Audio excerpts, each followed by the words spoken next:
Hello traders, Gary Wagner here. It is 12:30 in Honolulu, 5:30 in New York on Friday. Happy Aloha Friday, as we say on the islands. It is the 7th day of March, 2025, and this is the evening report for gold and silver, our weekend review. The U.S. dollar had a strong decline this week as gold had respectable gains. U.S. President Donald Trump's long-threatened tariffs are here, plunging the country into an escalating trade war with China, Canada, and Mexico.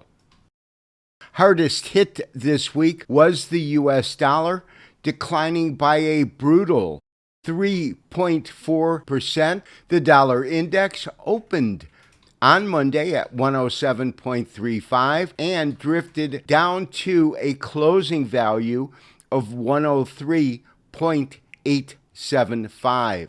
Although the dollar declined by over 3%, gold gained 1.76% on the week, a total of $50, with gold futures basis the most active April contract, opening at $28.71 on Monday and settling at $2,917.70 today.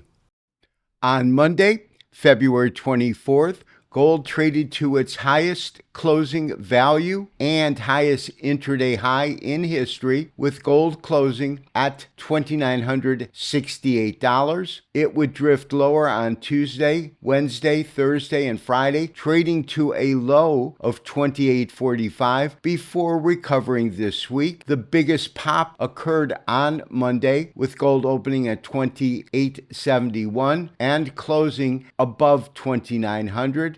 Gold would rise on Tuesday and then slowly and methodically decline until today's activity, in which we had a very, very tight range between the open and closing price, with gold settling above $2,900 at $2,917.17. We did initiate one trade this week, beginning on Friday, the 28th day of February, when we sent out a trade alert to buy April gold at the market. Gold was trading at $2,853, our entry price. Initially, we put a stop at $2,843. Then on Monday, we sent out a trade alert to trail your stop higher to $2,864. We moved it again on Tuesday to $2,899, and then one final time on Wednesday to $2,923 after gold surged past that price point. However, we were stopped out on Wednesday when gold came back down, knocking us out at $29.23. We entered at $53.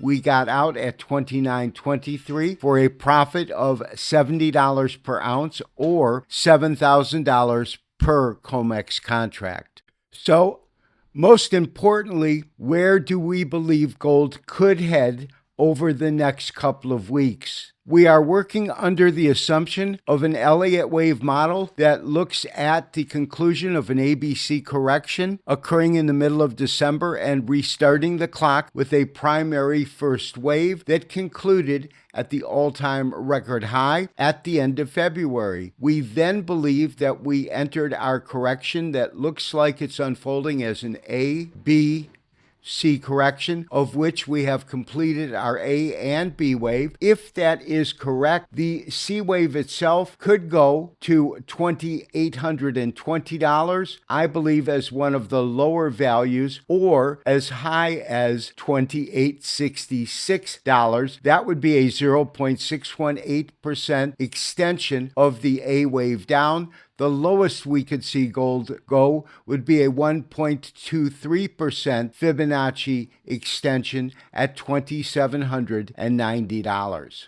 However, there is an alternative. The model we presented was based on an Elliott wave count and based upon the fundamentals, which are that Tariffs have just begun and we have yet to feel the full impact, meaning we could see the dollar travel much lower.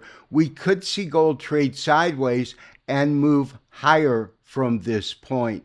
We will have to see how gold prices and the dollar unfold next week now that the tariffs are fully in play. This has been Gary Wagner wishing you, as always, good trading. We will talk to you on Monday for our next series of daily video reports. Bye-bye.